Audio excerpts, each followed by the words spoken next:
చేరువచ్చిన సంఘమంతటికి ప్రభుపేట శుభములు తెలియజేసుకుంటున్నాను. ఇంతవరకు పాటల ద్వారా దేవుని ఆరాధించారు. ప్రతి ఒక్కరికి క్రీస్తు నామములు శుభములు. ఈ వారం మనం ఆలోచించబోయే ఒక అద్భుతమైన అంశం, క్రైస్తవులు మందులు వాడకూడదా? క్రైస్తవులు మందులు వాడకూడదా? మందులన్నా, ఔషధము అన్నా, మెడిసిన్స్ అన్నా ఒకటే. క్రైస్తవులు మెడిసిన్స్ వాడకూడదా? ప్రియులరా, పోయిన వారం మనము ఆత్మ వరాలలో స్వస్థత గురించి ఆలోచించాం. దేవుడు స్వస్థత ఎలా పరిచాడు? మొదటి శాబ్దంలో ఇవ్వబడిన వరాలు అవి మొదటి శాబ్దానికి చెందినవే.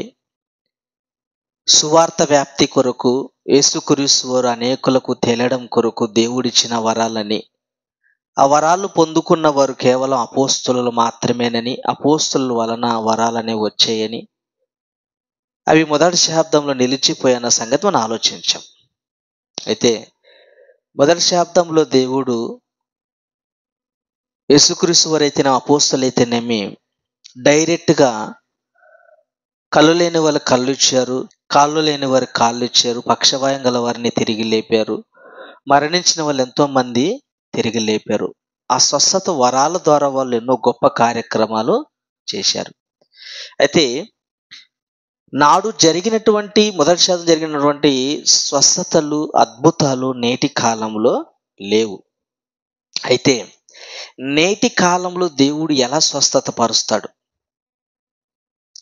నేటి కాలంలో దేవుని స్వస్థత ఎలా ఉంది?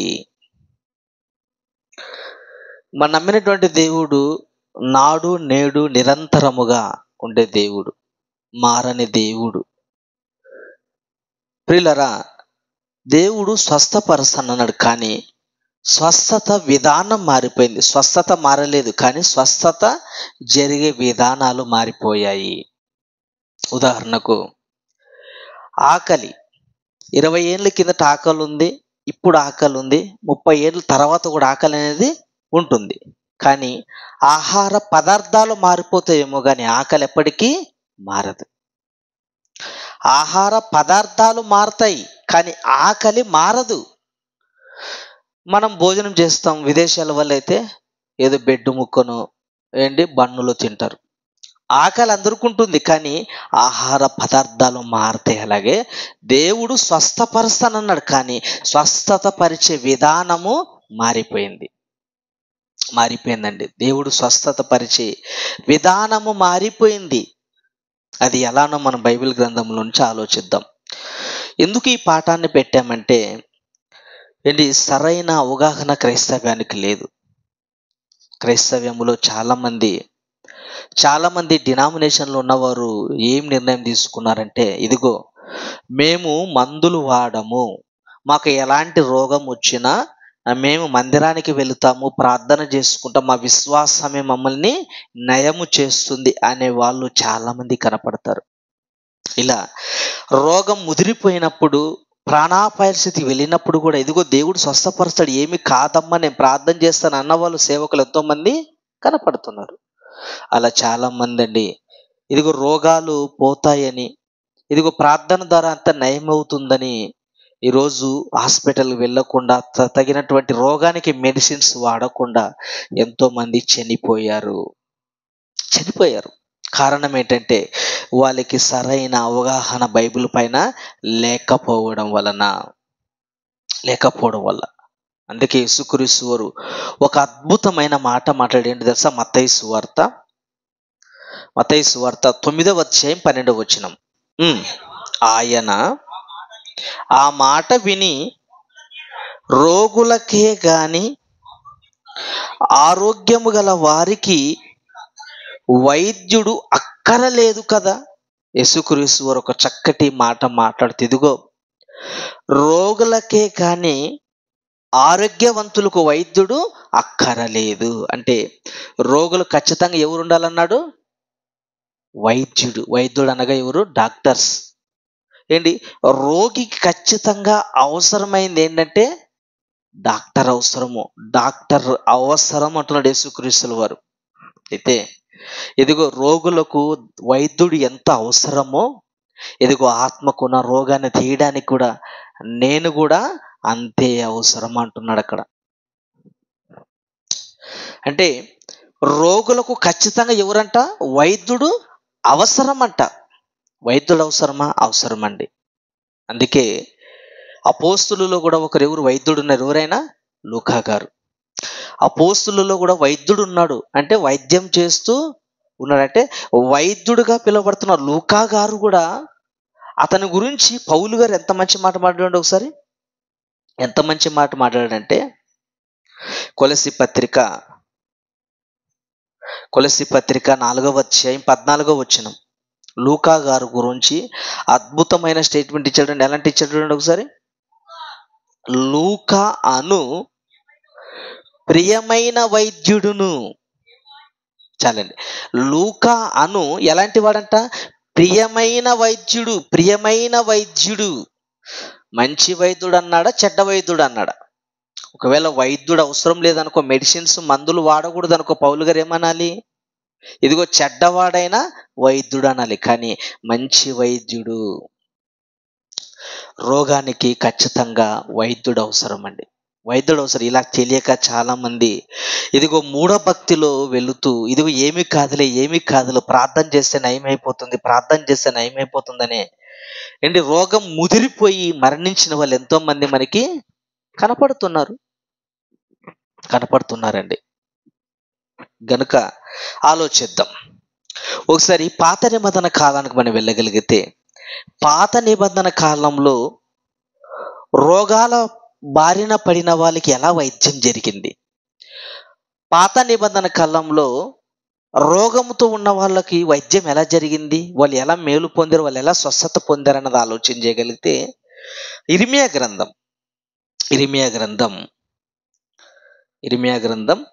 8వ అధ్యాయం 22వ వచనం. ఇర్మియా గ్రంథం 8వ అధ్యాయం 22వ వచనం. గిలాదులో గుగ్గిలము ఏమీయు లేదా? అక్కడ ఏ వైద్యుడును లేడా? నా జనులకు స్వస్థత ఎందుకు కలగపోవుచున్నది? గిలాదులో గుగ్గిలము ఏమీయు లేదా? ఏంటి గిలాదులో గుగ్గిలము ఏమీ లేదు? గుగ్గిలం అంటే ఏంది? మందు, మెడిసిన్. గుగ్గిలం అంటే మందు. ఇదిగో గిలాదులో మందు ఏమీయు లేదా? అక్కడ ఏ వైద్యుడును లేడా? నా జనులకు స్వస్థత ఎందుకు కలగలేకపోవచ్చున్నది? ఏంటి బాధపడుతున్నారండి. ఇదిగో గిలాదులో గుగ్గిలము లేదా? ఎందుకు మీరు గుగ్గిలం మందు ఉపయోగించుకోవచ్చు కదా, ఎందుకు ఆ రోగాలకి ఎందుకు మీరు అలా బాధపడుతున్నారు? మందు ఉంది కదా, గుగ్గిలం ఉపయోగించుకోండి. వైద్యుడు ఒకరు కూడా లేరు అక్కడ. ఎంతోమంది వైద్యులు ఉన్నారు కదా, వైద్యుల దగ్గరికి వెళ్ళి నయం చేసుకోమంటున్నాడు ఇక్కడ. అంటే రోగానికి మందు అనేది చాలా అవసరము. రోగం నయం అవ్వాలంటే ఖచ్చితంగా వైద్యున్ని మనము సంప్రదించాలండి. ఇదిగో మాకు దేవుడు ఇదిగో మందులు వాడకూడదు, ఇదిగో మెడిసిన్స్ వాడడం, మేము ప్రార్థనలోనే గడుపుతాం, ప్రార్థన మాకు నయం చేస్తుంది అన్నాం అనుకో, పోతావు. దాంట్లో ఎలాంటి డైరెక్ట్ వెళ్ళిపోవడం, చనిపోతారు. కనుక ఖచ్చితంగా శరీరానికి ఏదైనా రోగం వచ్చిందంటే ఖచ్చితంగా మనం డాక్టర్ని సంప్రదించాలి. ఇంకొక మాట, రాజుల 2వ గ్రంథం 20వ అధ్యాయము 1 వచనాల నుంచి. ఆ దినములలో హిజ్కియాకు మరణకరమైన రోగము కలగగా. ఎవరైనా? హిజ్కియా గారికి ఎలాంటి రోగం కలిగిందంట? మరణకరమైన రోగము కలగగా. మరణకరమైందంటే ఇక చనిపోతాడు, ఇక ఎలాంటి అవకాశం లేదని దేవుడు ప్రవక్త ద్వారా, దేవుడు దైవజనం ద్వారా చెప్పాడంట. ఇదిగో ఆయన చనిపోతున్నాడు, వెళ్ళి చెప్పు సర్దుకోమని అనగానే, ఇదిగో ఆ దినములలో హిజ్కియాకు మరణకరమైన రోగం కలగగా ఆమోసు కుమారుడకు ప్రవక్త అయిన యెషయా అతని యొద్దకు వచ్చి, దేవుడు చెప్పాడు యెషయా, నాయన యెషయా వెళ్ళి చెప్పు, ఇజ్జియాకు చెప్పు, నువ్వు ఇక చనిపోతున్నావు, మొత్తం సర్దుకోమని చెప్పనగానే ఇజ్జియా గారికి బాధ అయిపోయిందండి. బాధపడుతున్నారు. చదవనమాట.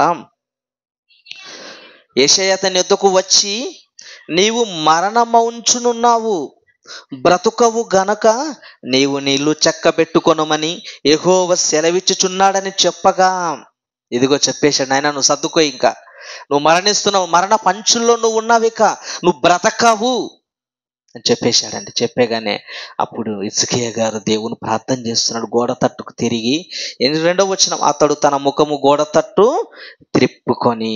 3వ వచనం, యెహోవా యథార్థ హృదయుడైన సత్యంతో నీ సన్నిధి నేను ఎట్లు నడుచుకుంటునో, నీ దృష్టికి అనుకూలంగా సమస్తము నేను ఎట్లు జరిగించుతునో కృపతో జ్ఞాపకం చేసుకొనుమని హిజ్కియా కన్నీళ్లు విడుచుచు యెహోవాను ప్రార్థించెను. నేను ఇక చనిపోతున్న సంగతి అర్థమైపోయింది దేవుని ప్రార్థన చేస్తాడు. ఇదిగో తండ్రి, నేను నీ యందు ఉన్నప్పుడు ఎంత భక్తితో ఉన్నాను, నేను ఎలా భక్తిలో ఉన్నాను, నీ యందు ఎంత భయభక్తులతో నీ సన్నిధులు ఎలా గడిపానో ఒకసారి జ్ఞాపకం చేసుకున్నాను అన్నాడు. జ్ఞాపకం చేసుకోమనగానే దేవుడు మరల ఆయుష్కాలాన్ని పెంచాడు. తర్వాత ఏం జరిగిందంటే, చూడండి, ఈ మరణకరమైన వ్యాధితో ఉన్న అతనికి యెషయా గారి ద్వారా ఎలాంటి స్వస్థత జరిగింది చూడండి. 7వ వచనం, పిమ్మట యెషయా అంజూరపు పండ్ల ముద్ద తెప్పించుడని చెప్పగా వారు దాన్ని తెచ్చి కురుపు మీద వేసిన తర్వాత అతడు బాగుపడెను. హిజ్కియా గారికి ఎలా బాగుపడ్డాడంట? హిజ్కియా గారు కురుపులతో నిండి ఉన్నాడంట. కురుపులతో నిండి ఉన్న హిజ్కియాకి ఏం చేశాడు యెషయా గారు? ఇదిగో అంజూరపు ముద్దనొకటి తెప్పించండి. ఎందుకు అంజూరపు ముద్దను తెప్పించమంటున్నాడు? అంజూరపు ముద్ద అనేది ఏంటి? అదొక మెడిసిన్, అదొక మందు. అంజూరపు ముద్దను తీసుకున్నాడు, ఆ కురుపుల మీద చక్కగా వాటిని కట్టాడు. కట్టగానే అతడు బాగుపడెను. అంటే హిజ్కియా గారుకున్న రోగం నయం అవ్వడానికి యెషయా గారు ఏం చేశాడు? అక్కడ ఏంటి? అంజూరపు ఒక ముద్దను తెప్పించి చక్కగా ఆయన కురుపుల మీద రాశాడు. కురుపుల మీద దాన్ని కట్టేశాడు. కట్టేగానే ఏమైపోయింది? అతడు బాగుపడెను. అంటే హిజ్కియా గారుకున్న రోగానికి, ఆ కురుపులకు మందేది? అంజూరపు ముద్ద. అంజూరపు ముద్ద అండి. గనక ఏంటి, అక్కడ పాత నిబంధన కాలంలోనే రోగం వస్తే ఆ రోగానికి ఒక మందు, అంజూరపు ఒక ముద్దను తెప్పించి బాగు చేశాడే. కానీ బాగా అయిందా లేదా? అక్కడ బాగా అయిపోయింది. ఇంకొక మాట చూద్దాం, ఇంకొక సందర్భం చూద్దామా? ఇంకొక సందర్భం, దినవృత్తాంతముల 2వ గ్రంథం. ఈరోజు మన వాళ్ళు ఎందుకు ఈరోజు వైద్యం దగ్గరికి ఎందుకు ఈరోజు వెళ్ళలేకున్నారు? డాక్టర్స్ని ఎందుకు సంప్రదించలేకపోతున్నారు? ఒక వచనాన్ని చూపిస్తారని అందరూ. ఏం వచనం అంటే వచనం, దినవృత్తాంతముల 2వ గ్రంథం 16వ అధ్యాయము 12వ వచనం. ఆసా తన ఏలుబడి యందు 39వ సంవత్సరమున పాదములలో జబ్బు పుట్టి తాను బహు బాధపడినందునను దాని విషయములలో అతడు యెహోవా యొద్ద విచారణ చేయక వైద్యులను పట్టుకొనెను. తర్వాత ఆస తన పితరులతో కూడా నిద్రించి తన ఏలుబడినందు 41వ సంవత్సరమున మృతి నొందెను. ఈరోజు చాలా మంది ఎందుకు ఈరోజు హాస్పిటల్ ఎందుకు ఈరోజు వెళ్ళట్లేదు? డాక్టర్ దగ్గరికి ఎందుకు వెళ్ళట్లేదు? మందులు ఎందుకు వాడట్లేదు? ఈ వచనం చూపిస్తారు. ఏంటి? ఇదిగో చూశావు కదా, ఆసా గారు ఏం చేశాడంట? తనకు ఒక జబ్బు పుట్టిందంట. జబ్బు కొరకు ఆసా తన ఏలుబడి దినమందు జబ్బు పుట్టి తాను బాధపడినందున దాని విషయంలో అతడు యెహోవా యొద్ద విచారణ చేయక వైద్యులను పట్టుకొనెను. ఏంటి? వైద్యులను పట్టుకున్నాడు. ఇదిగో వైద్యులను పట్టుకున్నందుకు ఏమైపోయాడు? ఆయన చనిపోయాడు. అంటే దేవుడి దగ్గర రాకుండా ఎక్కడ పోయాడంటే, వైద్యుల దగ్గర పోయాడు కనుక చచ్చిపోయాడు. కానీ మన వైద్యుల దగ్గర పోవాల్సిన అవసరం లేదు. ఎక్కడ పోతే చాలు? దేవుని దగ్గర పోతే బాగుపడతాము అంటున్నారు. ఏంటి? దేవుని దగ్గర విచారణ చెయ్యాలి. ఈరోజు మనం కూడా ఏ రోగం ఉన్నా మనం కేవలం ప్రార్థన చేయగలం అంతే. ఇదిగో నాయన, నీ కుమారుని ఎడల మీరు స్వస్థపరచండి, నీ కుమారు ద్వారా పని ఉంటే మీరు కాపాడుకోండి అయినా మనం దేవుని జ్ఞాపనం చేయగలం తప్ప, ఏ రోగం వచ్చినా ప్రార్థన చేసుకుంటున్నాం అనుకో, రోగం ఏమో ముదిరిపోయి చనిపోతాం. కనుక ఏ హాస్పిటల్కి వెళ్ళే ముందు కానీ హాస్పిటల్ వెళ్ళిన తర్వాత అయినా కూడా ఖచ్చితంగా ప్రార్థన చెయ్యాలి. తర్వాత దేవుడు స్వస్థతను అనుగ్రహిస్తాడు. ఆశా గారు దేవుని దగ్గర విచారణ చేయలేదు గనక హాస్పిటల్కి వెళ్ళి వైద్యుల దగ్గర వెళ్ళాడు గనక, వాళ్ళు ఆశ్రయించాడు గనక చనిపోయాడు గనక మేము హాస్పిటల్కి వెళ్ళమంటున్నారు. ప్రియులరా, ప్రకృతిలో ఉన్నవన్నీ ఎవరు కలగజేశారు? అవన్నీ దేవుడే కలగజేసినాడు. ప్రకృతిలో ఉన్నవన్నీ దేవుడే కలగజేశాడు. ఇక మరో మాట చూపిస్తారు కొత్త నిబంధన గ్రంథంలో. ఇప్పుడు పాత నిబంధన గ్రంథం చూసాం కదా, కొత్త నిబంధన గ్రంథంలో చూద్దాం. మన వాళ్ళు హాస్పిటల్ వెళ్లకుండా వైద్యుల్ని ఆశ్రయించకుండా చెప్పే మాటలు ఇవి. యాకోబు పత్రిక 5వ అధ్యాయము, యాకోబు పత్రిక 5వ అధ్యాయము 14-15. మీలో ఎవడైనను రోగి అయి ఉన్నాడా, అతడు సంఘపు పెద్దలను పిలిపించవలెను. ఇదిగో సంఘంలో ఎవరైనా రోగంతో ఉన్నారా, ఆరోగ్యంతో అనారోగ్యంతో ఉన్నారా, మీరు ఏం చేయాలా? సంఘపు పెద్దలను పిలిపించవలెను. వారు ప్రభువు నామమున అతనికి నూనె రాసి అతని కొరకు ప్రార్థన చేయవలెను. ఏం చేయాలట? అతని కొరకు ప్రార్థన చేయవలెను. నూనె రాసి అతని కొరకు ప్రార్థన. ఈ మాట తీసుకున్నారండి. ఇదిగో ఏ రోగం వచ్చినా ఏం చేయాలన్నారు? సంఘ పెద్దలను పిలిపించి నూనె రాసి ప్రార్థన చేస్తే ఎలాంటి రోగమైనా నయమైపోతుంది. ఈరోజు ఈ మాటను తీసుకొని, ఈ మాటను బట్టి ఈరోజు క్రైస్తవ్యంలో జరుగుతున్న బిజినెస్ ఏంటో తెలుసా? ఎక్కడ మీటింగ్ వెళ్ళినా, సువార్త సభకి వెళ్ళినా, ఎక్కడుంటే అక్కడ ఏముంటాయి? ఖర్చీపులు ఉంటాయి, నూనె డబ్బాలు ఉంటాయి. ఇదిగో నూనె రాసి స్వస్థత, నూనె రాసి ప్రార్థన చేయమన్నారు కనుక ఇదిగో ఇక్కడ రండి మీకు నూనె రాసి ప్రార్థన చేస్తాను అనేవాళ్ళు మనకు కనపడట్లేదా? కనపడుతున్నారు. ఇక్కడ మాటలు మనం జాగ్రత్తగా ఆలోచించగలిగితే, ఇదిగో మీరు రోగి ఎవరైనా ఉన్నాడా, ఉంటే ఏం చేయమన్నాడు? సంఘపు పెద్దలను పిలిపించవలెను. ఆ సంఘ పెద్దలను పిలిపించవలెను. వారు ప్రభు నామమున అతనికి నూనె రాసి అతని కొరకు ప్రార్థన చేయవలెను. 15వ వచనం, విశ్వాస సహితమైన ప్రార్థన ఆ రోగిని స్వస్థపరచును. ఇది వదిలేశారు. పైన పట్టుకున్నారు, కింద వదిలేశారు. కింద ఏముంది? విశ్వాస సహితమైన ప్రార్థన. ప్రార్థన చేసిన రోగికి విశ్వాసం ఉండాలి. ప్రార్థన చేయడానికి వచ్చిన సంఘ పెద్దకు కూడా ఏముండాలి? విశ్వాసం ఉండాలి, క్యారెక్టర్ ఉండాలి. ఈరోజు సంఘ పెద్దలు ఎలా పెడుతున్నాం మనం? సంఘంలో ఎవరు నోరు ఎక్కువ లేస్తే వాళ్ళు సంఘ పెద్దకు పెడతాం. ఎవరి దగ్గర డబ్బు ఎక్కువ ఉంటే వాళ్ళు సంఘ పెద్ద పెడతాం. సంఘ పెద్దలకు దేవుడు కొన్ని నియమ నిబంధనలు ఇచ్చాడు. నియమ నిబంధనలు ఇచ్చాడండి. ఇదిగో ఒక సంఘ పెద్దగా ఉండాలని కోరుకుంటే ఎలా ఉండాలంట? ఏకపత్ని పురుషుడై ఉండవలెను.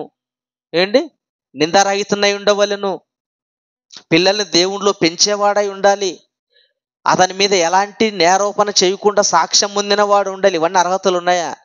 చెప్పుకుంటే సిగ్గుచేటు. సంఘంలో ఉన్న సంఘ పెద్దలందరికీ చెప్పుకుంటే సిగ్గుచేటండి. ఎలాంటి క్యారెక్టర్ లేకపోయినా మేము సంఘ పెద్దలం అనుకుంటారు. ఒక్కొక్కరికి 2-3 భార్యలు ఉంటారు. ఎంతోమంది చేసేవన్నీ గుడెనక చేసేవన్నీ చెడలవాట్లయితే గుళ్ళోనికి వచ్చి భక్తిగా దీవించేవాళ్ళు, కనపడేవాళ్ళు, ప్రార్థించేవాళ్ళు మనకి కనపడట్లేరా? ఇదిగో నువ్వు ప్రార్థన చేయాలంటే నీకు ఒక అర్హత ఉండాలి. నీ ప్రార్థన దేవుడు వినాలంటే నీ విశ్వాసాన్ని దేవుడు చూస్తాడు ముందు.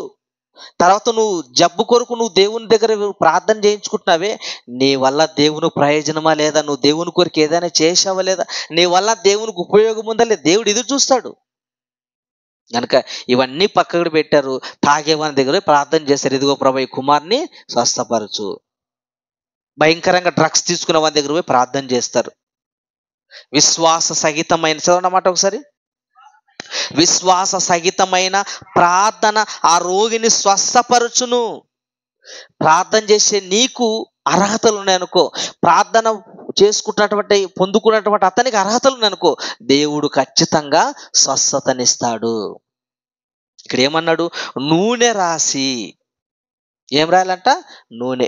నూనె అనేది చాలా మెడిసిన్. నూనె వల్ల చాలా ప్రయోజనాలు ఉన్నాయి.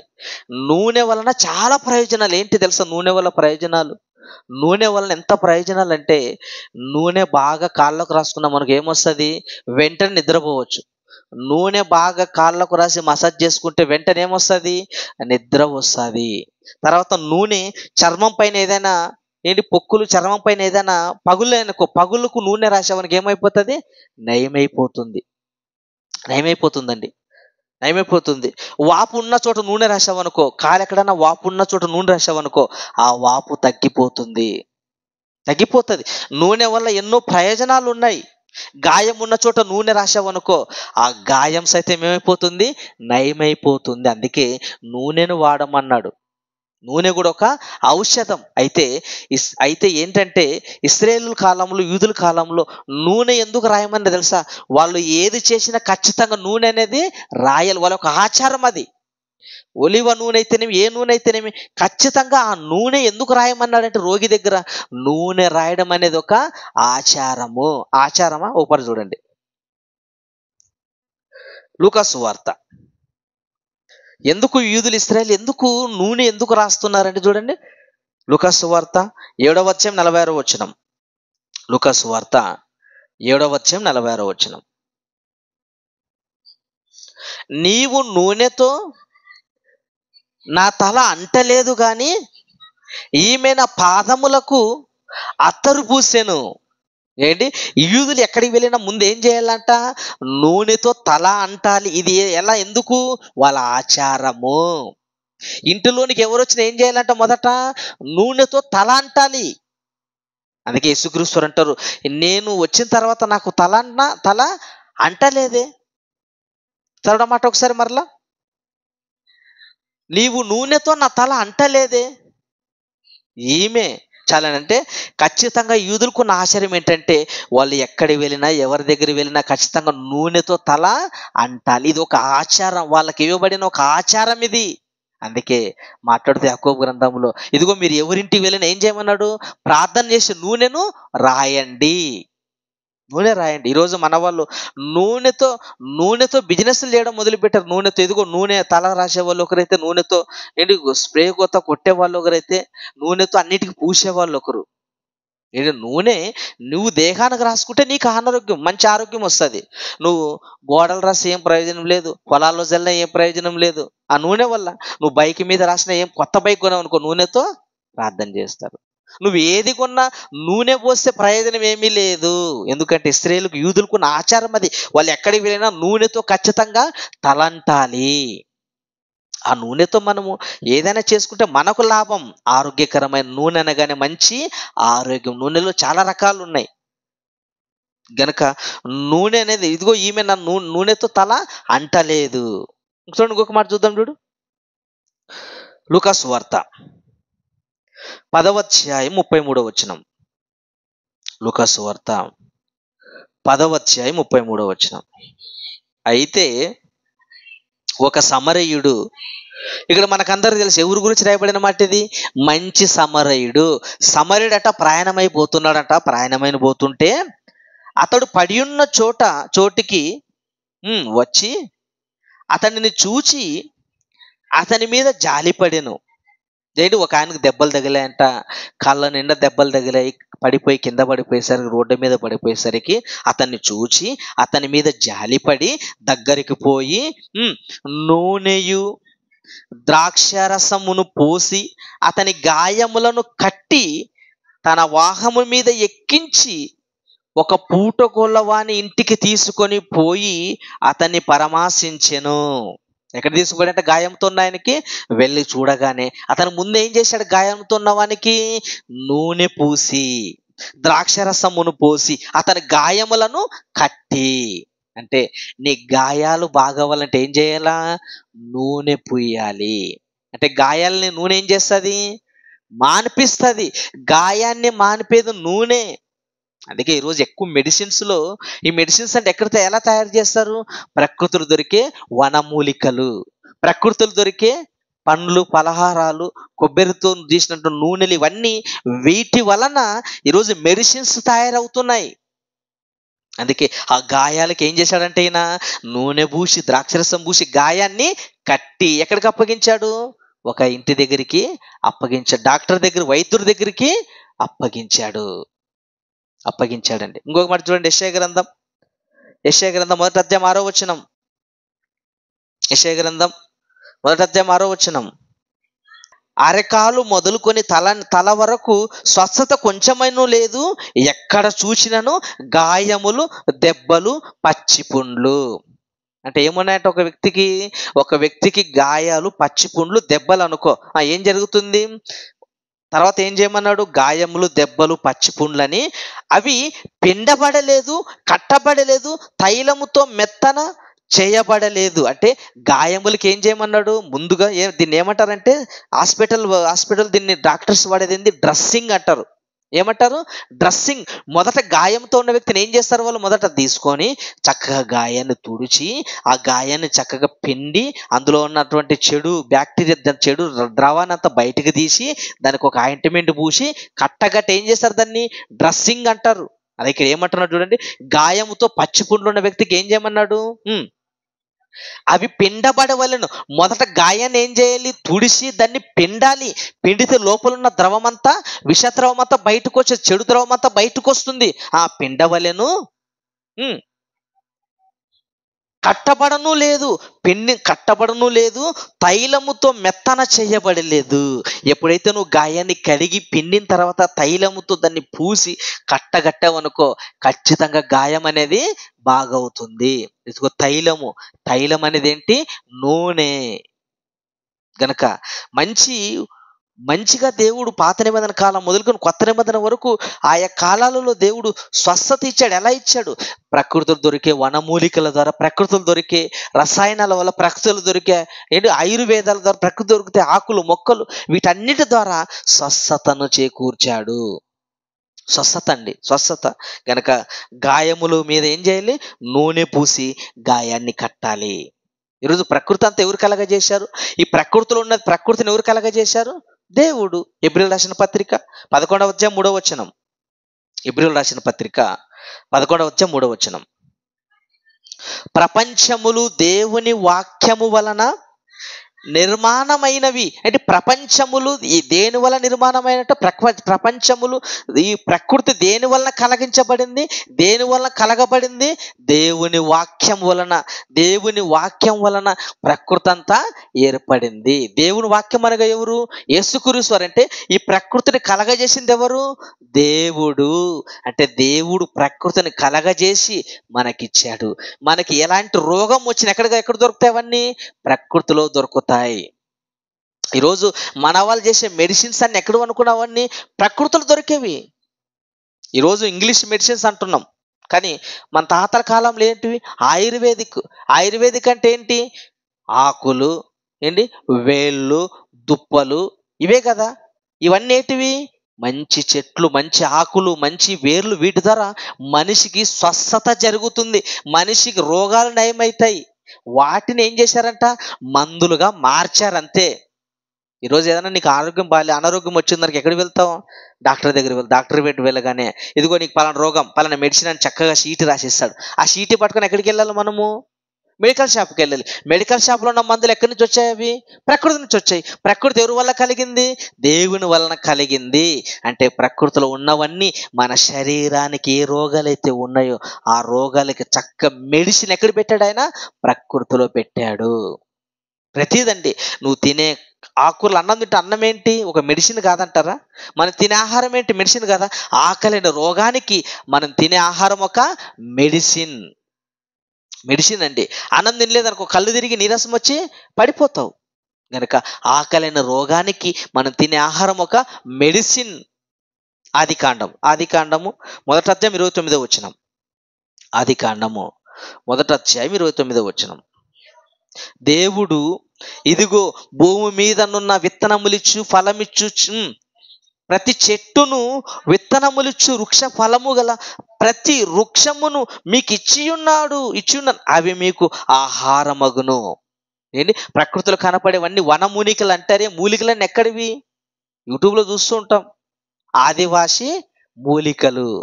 ఇది ఆదివాసి మూలికలు. ఈ నూనె వాడారనుకో ఎంట్రుకలు మా మాదిరికి వస్తే ఇంత జుట్టు వస్తుందని చూపిస్తుంటాడు. ఇంత జుట్టు వస్తుందంట. అంటే ఆ నూనె దేని ద్వారా తయారు చేశాడు అతడు? మూలికల ద్వారా. అప్పుడప్పుడు రోడ్డు పైన చూడండి మూలికలు అమ్ముతూ ఉంటారు. ఆ మూలికలు వాటి పేర్లేమనేది తెలియదు. విచిత్రమైన మూలికలు ఎక్కడి నుంచి తెచ్చాడు ఆయన? అడవిలో నుంచి ప్రకృతిలో నుంచి నువ్వు వాడే ప్రతి మూలికలు ఏంటి తెలుసా? అవి ఆ మూలికల్ని మెడిసిన్స్గా తయారు చేస్తున్నారు. ఈరోజు మనం వాడే ప్రతి మెడిసిన్, ప్రతి ఇంజెక్షన్ ఏంటది? మెడిసిన్. అది ఒక మూలికల నుంచి, ఆకుల నుంచి తెప్పించినటువంటి అవి. చూడండి ఒకసారి యెహెజ్కేలు గ్రంథం 47వ అధ్యాయం 12వ వచనం. యెహెజ్కేలు గ్రంథం 47వ అధ్యాయం 12వ వచనం. నేను చాలా జాగ్రత్తగా రాసుకోండి. 47:12. నది తీరమున ఇరు ప్రక్కల ఆహారమిచ్చు సకల జాతి వృక్షములు పెరుగును, వాటి ఆకులు వాడిపోవు, వాటి కాయలు ఎప్పటికీ రాలవు. ఈ నది నీరు పరిశుద్ధ స్థలములో నుండి పారచున్నది గనుక ఆ చెట్లు నెలకు కాయలు కాయును, వాటి పండ్లు ఆహారమునకును, వాటి ఆకులు ఔషధమునకు వినియోగించుము. అండర్లైన్ చేసుకోండి. వాటి ఆకులు దేనికంట? ఔషధమునకు వినియోగించండి. ఔషధం అంటే ఏంది? మెడిసిన్, మందు. అంటే ప్రకృతిలో దొరికేవన్నీ ఏంటివి? ఆ వేర్లైతేనేమి, ఆ దుప్పలైతేనేమి, ఆకులైతేనేమి, ఆ చెట్లు తొడలైతేనేమి, ఆ చెట్లు ఉన్న పంట తోలైతేనేమి, ప్రతిది ఏంటంట? మంచి మెడిసిన్. అది ఔషధం. అది ఔషధం అండి, ఔషధం. ఈరోజు వాటిని తీసుకొని మంచి ఔషధాలు తయారు చేస్తున్నారు. అబ్బాయి లేదండి మేము మందులు వాడమని అంటారా? అయితే పళ్ళు తోమడం మానేయి. పళ్ళు ఏంటది? నువ్వు పళ్ళు తోముతున్నవే కోల్గేట్ అంటావే, కోల్గేట్ అంటావే, ఏంటి కోల్గేట్ అంటాం. ఏమంటారు? ఇంకోటి ఏమున్నాయి? దాబార్ అంటారు. దాబార్ అంటే ఏంది? లవంగాలు. ఎక్కడి నుంచి వచ్చాయి అవి? ఏంటి అవన్నీ ఎక్కడి నుంచి తీయబడినటివి? ప్రకృతి నుంచి తీయబడినటువంటి వాటిని తీసుకొని మంచి పేస్ట్ తయారు చేస్తాం. దాబార్ అని ఒకరు, రెడ్ అని ఒకడు, ఏంటి సెంటోప్లస్ అని ఒకరు, ఏంటి కోల్గేట్, క్లోజప్ అని అంత మనం నవ్వుకుంటుంటాం. నువ్వు నవ్వుకోవడానికి ఎక్కడి నుంచి వచ్చా? మందు. అది మెడిసిన్. నువ్వు వేసుకుంటున్న పేస్ట్ ఉందే అది మందు, మెడిసిన్. పళ్ళకు పట్టినటువంటి క్రిములు, కీటకాలు చనిపోవడానికి, ఏంటి నీట్గా శుభ్రంగా మంచి స్మెల్ రావడానికి మనం ఉదయం లేస్తే దేని దోముతాం? పళ్ళు దోముతాం. ఆ పేస్ట్ వాడతాం. ఆ పేస్ట్ అవన్నీ ఎక్కడి నుంచి వచ్చాయి? ప్రకృతిలో నుంచి తీయబడినవి. అనారోగ్యంతో అనుకో, బాగా మోషన్స్ పోతున్నాయి అనుకో, మోషన్స్ పోతే ఏం తాగమంటాడు డాక్టర్లు? ఓఆర్ఎస్ తాగంటాడు. ఏం తాగమంటాడు? ఓఆర్ఎస్. ఓఆర్ఎస్ దేని నుంచి తయారు చేయబడింది? సీనికాయల నుంచి, యాపిల్స్ నుంచి. మళ్ళీ అడుగుతాం పోయి, మంచి లేబుల్ ఉందా అంటావు, యాపిల్ లేబుల్ ఉందా అంటావు. ఏంటి సీనికాయల నుంచి, ఏంటి యాపిల్స్ నుంచి తీయబడిందే ఓఆర్ఎస్. బాగా మోషన్స్ పోతే ఇది తాగండి అంటారు. ప్రతిదండి మనం నిత్యం అనుభవించేదండి ఏంటివి? మెడిసిన్, మందులు వాడుతున్నాం. కానీ మేము ట్యాబ్లెట్లు వేసుకోమని అంటారు. ఇవన్నీ వాడతారంట కానీ ట్యాబ్లెట్లు వాడడంట. నీ దేహానికి ఉన్నటువంటి ఏంటి, నీ దేహం పైన ఉన్నటువంటి మురికి పోలంటే ఏం వాడాలి? నువ్వు సోపు వాడాలి. సోపు అనేది ఏంటి? ఒక మందు కాదంటారు, ఒక మెడిసిన్ కాదు అది. దాంట్లో మళ్ళీ రకాలు, ఏంటి మంచి మంచి రకాలు. సంతూర్ అంటారు, ఏంటి లైఫ్ బాయ్, ఏంటి డవ్ అంటారు, మార్గో, ఏంటి యాప చెట్ల నుంచి తీయబడింది మార్గో. ఇవన్నీ ఏంటివి? మంచి మెడిసిన్స్. అంటే నీ దేహం పైన ఉన్నటువంటి క్రిములు, కీటకాలు అయితే నీ దేహానికి సంబంధించినటువంటి ఎలాంటి రోగం వచ్చినా, చర్మపు వ్యాధులు వస్తే ఇదిగో పలానా సోపు వాడని డాక్టర్ సజెషన్ ఇస్తాడు. ఇదిగో నా ఒళ్ళంతా దురదుంది అన్నాం అనుకో, పలానా సోపు వాడంటాడు. ఒళ్ళంతా ఇలా ఉంది, దురదగా ఉంది, లావైపోతుంది, ఒళ్ళంతా గుళ్ళులు వస్తున్నాయి అన్నాం అనుకో, పలానా సోపు వాడంటారు. ఇవన్నీ ఏంటివి? మంచి మందు, మెడిసిన్. ఇవన్నీ ఎక్కడ తీయబడినటువంటి? ప్రకృతిలో నుంచి తీయబడినటివి, ప్రకృతి నుంచి తయారు చేయబడినటివి. ప్రియమైన దేవుని పిల్లరా, కనుక చదవడం మాట ఒకసారి మంచి కింద మాట. ఆకులు, ప్రతి ఆకులు ఔషధమునకు వినియోగించుము. అంటే ప్రకృతిలో ఉన్నవన్నీ ఏంటివి? మనకు ఔషధం, మనకు మందు, మెడిసిన్. అవన్నీ వాటన్నిటి మనం వాడాలి. వాడితేనే మంచి ఆరోగ్యంతో ఉంటామండి. ఇంకొక మాట చూద్దామా? ఇంకొక మాట ఆదికాండము 30వ అధ్యాయము 14వ వచనం చదవమ్మా. గోధుమల కోతకాలములో రూబేను వెళ్ళి పొలములో పుత్రదాత వృక్షపు పండ్లను చూచి తన తల్లి అయిన లేయాకు తెచ్చి ఇచ్చెను. అప్పుడు రాహేలు నీ కుమారుని పుత్రదాత వృక్షపు పండ్లలో కొన్ని నాకు దయచేయుమని లేయాతో అనగా, ఏం పండ్లవి? ఏం పండ్లు అవి? పుత్రదాత వృక్షపు పండ్లు. ఈ పండ్లు దేనికి ఉపయోగము? గర్భములో ఏదైనా సంచిలో ప్రాబ్లం ఉన్న, గర్భ నిరోధక సంబంధించి ఏదైనా రోగాలు ఉన్నా గర్భము రావాలంటే ఏ పండ్లు వాడాలి? మంచి పండ్లు వాడమన్నాడు దేవుడు. ఇదిగో ఈ పండ్లు తినమన్నాడు. మంచి పండ్లు తినాలి. గర్భంతో ఉన్న వాళ్ళు మంచి ఆవుకాడ పండ్లు తినాలి. ఏంటి? మంచి పండ్లు, ఫ్రూట్స్ తినాలి. అవన్నీ తిన్నా మనకి ఏమొస్తుంది? మంచిగా గర్భస్రావం చక్కగా, ఏంటి, పిల్లలు పుట్టడానికి గర్భం చక్కగా రెడీ అవుతుంది. కనుక ఈ పండ్లు తినమన్నాడు. ఈ పండ్లు తినండి అన్నాడు.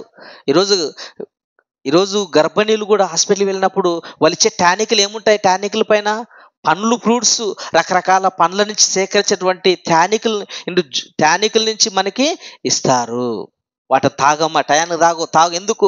అవి తాగితే గర్భ నిరోధక సంబంధించిన సమస్యలన్నీ పోతాయి. గనక ప్రకృతిలో ఉన్నవన్నీ ఔషధాలు, మందులవి. మనం ఖచ్చితంగా వాటిని వాడాలి. శరీరానికి సంబంధించి ఏ రోగం వచ్చినా వాటిని వాడితేనే శరీరంలో ఉన్న ప్రతి రోగం నయమైపోతుంది. ఇంకో మాట చూడండి, ఇంకొక మాట. యోబు గ్రంథం 30వ అధ్యాయం 4వ వచనం. త్వరగా యోబు గ్రంథం 30వ అధ్యాయం 4వ వచనం. వారు తుప్పలలోని పెరుగుదురు, తంగేడు వేళ్ళు వారికి ఆహారమై ఉన్నది. చాలండి. వారు తుప్పలలోని తుత్తి చెట్లను పెరుకుదురు, తంగేడు వేళ్ళు వారికి ఆహారమై ఉన్నది. తంగేడు వేళ్ళు ఇవన్నిటివి చెట్లు, వేళ్ళు. ఈ తంగేడు వేళ్ళు అని తిన్నామనుకో పళ్ళు మంచి ప్రశిష్టంగా ఉంటాయి. పళ్ళకు సంబంధించిన వ్యాధులు ఏం తినమన్నాడు? తంగేడు వేళ్ళను తినమన్నాడు. ఇవన్నీ వేళ్ళు, తుప్పలు ఇవన్నీ ఉన్నాయే, చెట్లు ఉన్నాయే, ఆకులు ఉన్నాయే, ఇవన్నీ మంచి ఔషధము, మంచి మందు. అవి వాటిని వాడండి మీరు. అవి మీకు ఆహారం. వాటిని తింటే మీకు ఎలాంటి రోగాలు దరిదాపుల్లోనికి రాదు. అందుకే మంతెల సత్యనారాయణ ఏం చేస్తాడు తెలుసా? మీరు ఆరోగ్యంగా 10 కాలాలు ఉండాలంటే ఏం చేయమంటాడు? దుప్పులు తినమంటాడు, గడ్డిని తినమంటాడు, జ్యూసును తాగమంటాడు. ఏమండి? ఆ గడ్డిని జ్యూస్ చేసుకోమంటాడు. ఇవన్నీ ఏంటివి? మందు, మెడిసిన్. మంచి ఆరోగ్యంగా ఉండాలంటే పండ్లు తినాలండి. మంచి ఆరోగ్యంగా ఉండాలంటే ఆకుకూరలు తినాలి, కాయగూరలు తినాలి. ఇవన్నీ ఏంటివి? మంచి ఆరోగ్యం, మంచి మెడిసిన్. అవి మంచి మెడిసిన్ అండి. ఇంకొక మాట చూద్దాం. ఇంకొక మాట చూడండి. తిమోతికి రాసినటువంటి మొదటి పత్రిక 5వ అధ్యాయం 23వ వచనం. తిమోతికి రాసిన మొదటి పత్రిక 5:23. త్వరగా అండి. ఇక మీదట నీళ్ళే త్రాగక నీ కడుపు జబ్బు నిమిత్తము తరచుగా వచ్చు బలహీనతల కోసరము ద్రాక్షరసం కొంచెముగా తీసుకొనుము. ఎవరికంట? తిమోతి గారికి ఏముందట? ప్రాబ్లం ఉంది. ఆయనకి ఏంటి ఆ ప్రాబ్లము? కడుపు జబ్బు. కడుపు నచ్చిందని ఏం చేయమంటున్నాడు? ద్రాక్షరసాన్ని కొంచెముగా తీసుకో. మెడిసిన్ ఎలా తీసుకోవాలి? కొంచెముగా. ఎక్కువ తీసుకున్నా ఉంటుంది మెడిసిన్ కాదు. కొంచెం. అందుకే డాక్టర్లు చెప్తున్నారు, ఎదుగు ఉదయము ఇంత వేసుకో, రాత్రికి ఇంత వేసుకో, నైట్ ఇంత వేసుకో, మధ్యాహ్నం ఇంత వేసుకో. ఎందుకు?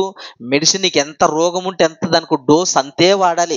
ఎక్కువ వాడినా మనకే ప్రమాదము, తక్కువ వాడినా నయం అవ్వదు. కనుక కొంచెముగా ద్రాక్షరసాన్ని తీసుకొని ఆయన తిమోతి. ద్రాక్షరసం అనేది ఏంటి? ఒక మెడిసిన్. అది ద్రాక్షరసం మెడిసిన్ అండి. ఆ ద్రాక్షరసం ఎక్కువగా మగ్గుపెట్టి ఎక్కువ కాలం పెట్టావనుకో ఏమవుతుంది? అది వైన్ అవుతుంది. కనుక ద్రాక్షరసం నువ్వు ఎక్కువ తీసుకుంటే వైన్ అవుతుంది. కొంచెం తీసుకున్నావు అనుకో అది మెడిసిన్ అంటున్నాడు. అందుకే కొంచెముగా. ద్రాక్షరసం అనేది దేనికట? కడుపు జబ్బు నయం చేస్తుంది. రెండవది బలహీనతల్ని నయం చేస్తుంది. నీ ఒంటిలో ఏదైనా బలహీనత ఉందంటే నువ్వు ద్రాక్షరసాన్ని తీసుకో.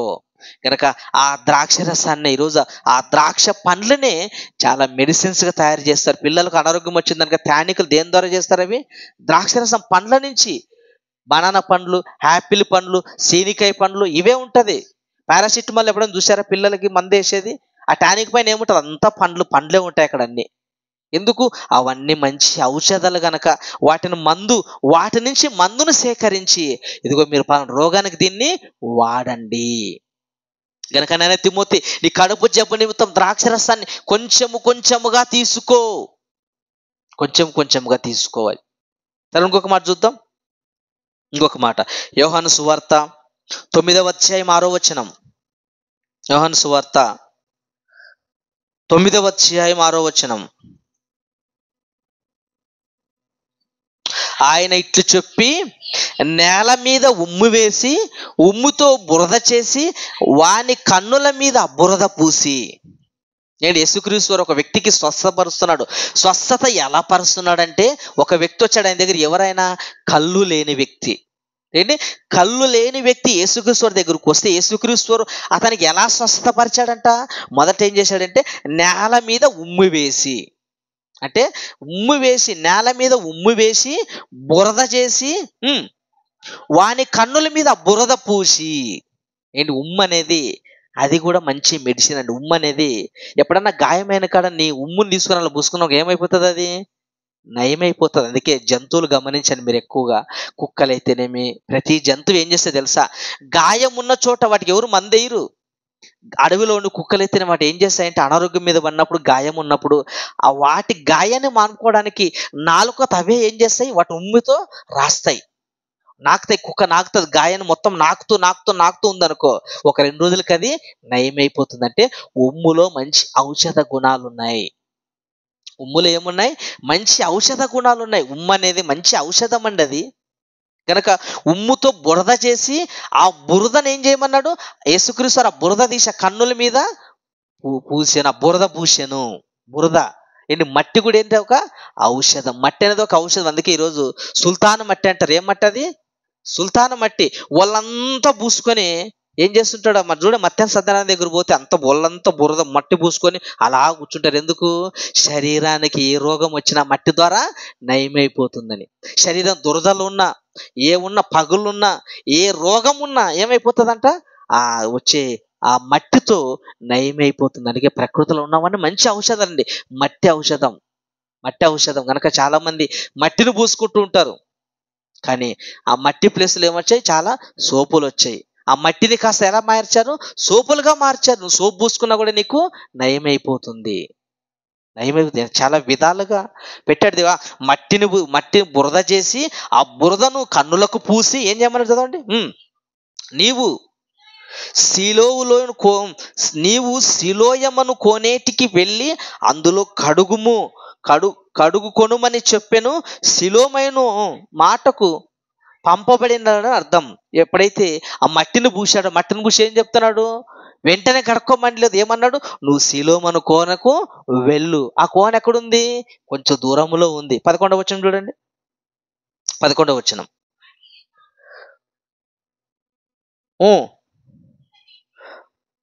యేసు అనునొక మనుషుడు బురద చేసి నా కన్నుల మీద పూసి, నీవు శిలోయమను కోనేటికి వెళ్ళి కడుక్కొనమని నాతో చెప్పాను.